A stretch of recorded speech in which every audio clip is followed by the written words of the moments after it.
So you want to join the Athar, huh, Burke? Well, let me tell you about them. You can't really be an atheist in Dungeons & Dragons.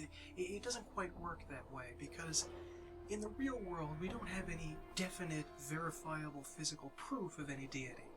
But in Dungeons & Dragons, you do. All the time. The gods make their presence known. They make it known through priests. They make it known through their great works. They're real. They're out there, and we know they're real. But you can still be something of an atheist in Dungeons & Dragons, and that's the role the Athar field.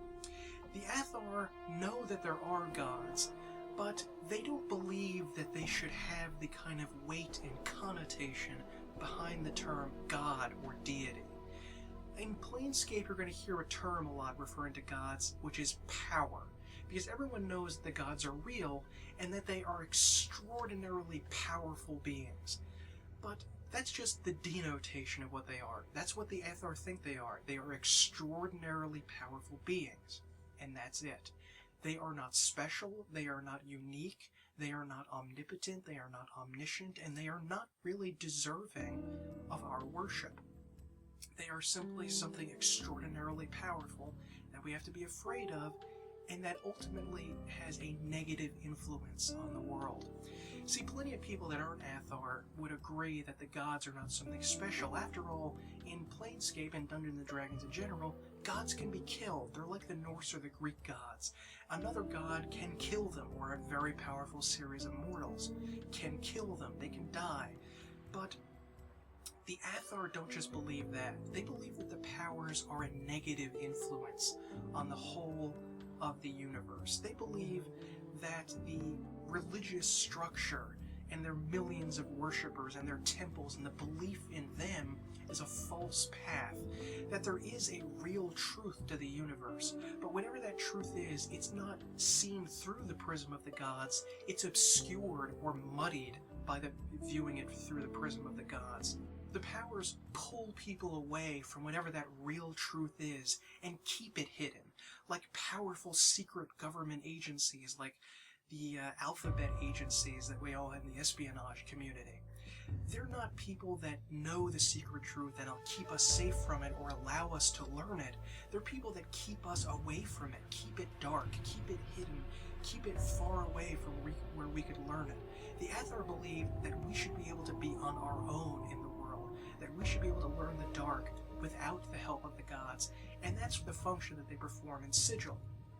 Remember, Sigil is one of the most unique places, probably the most unique place in the galaxy, in that the gods cannot enter it. So no matter how furiously angry gods can become at the Athar, and they can, the Athar can't be touched while they're in Sigil.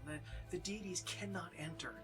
Their proxies can enter, not their avatars, but their proxies and their servants can enter, but not the gods. So the Athar can function almost without hindrance in the city. The other groups really don't have a sense of being allies or enemies of the Athar, except for potentially the order-based groups, the Triad of Order, the Harmonium, the Fraternity of Order, and the Mercy Killers. These are all people that are very strict law and order types.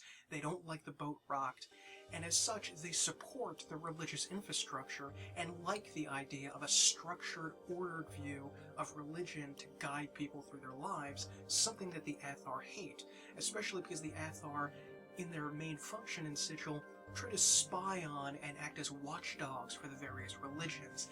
They try to stamp out religion wherever they find it, get rid of their priests, and expose corruption, cruelty, and general awful behavior by priests, priesthoods, gods, and so forth.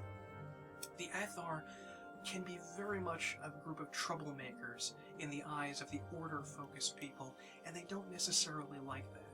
Although typically they're not their allies, the Athar can get involved with the more anarchy-oriented groups, or the freer, more chaotic organized groups, because they want to break down the structures that are holding the planes together. Not necessarily the governmental structures, although they're often entwined, but the religious structures, so that can tie them to the Free League, the anarchists, the Bleak Cabal, maybe the Dustmen, and set them against the order-oriented ones, but not necessarily. It depends on how they observe things.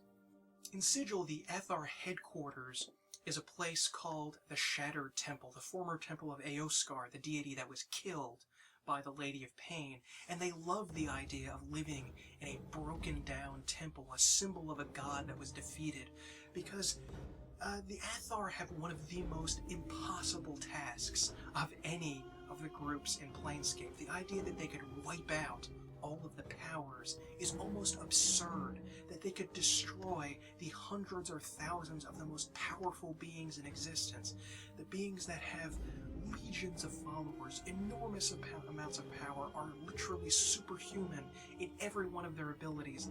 They want to destroy them, destroy their people, and work beyond them, work without them, try to find the mystery of the universe without deities. The Athar are also known as the Lost, or the Defiers, because they defy deities, or pitied because they're lost, they're without any guidance, they don't want any guidance, they don't see themselves as lost, but others may see them that way. The Athar take it upon themselves sometimes to worship something called the Great Unknown, which is very much more like a Judeo-Christian deity. The Great Unknown is sort of like there's nothing in the Holy of Holies, like in the old Hebrew temple in Jerusalem.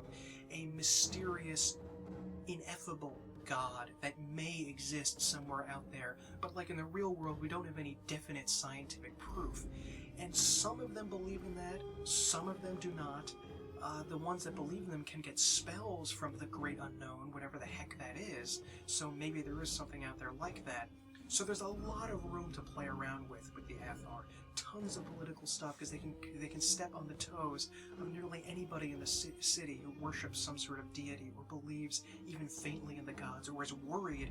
Maybe they're not a believer, but they're worried about a world without the gods. The Athar can cause trouble for them. The Athar also get involved in a lot of things, destroying the temples of deities, getting involved in there's a lot of campaign hooks there about a deity that launches a crusade or tries to create a new religion, and the Athar are there to oppose them. In short, the Athar are trying to throw off the yoke of order and control that the so-called deities, who are really symbols of oppression and cruelty, have thrown over the universe, hiding the real dark, the real mystery, the real truth, and breaking it open for everyone to live on their own without the crutch of the gods, without the weight and the crippling pressure of the deities always on them, to be able to make their own way, forge their own path, and try to discover their own answers to the dark of the universe.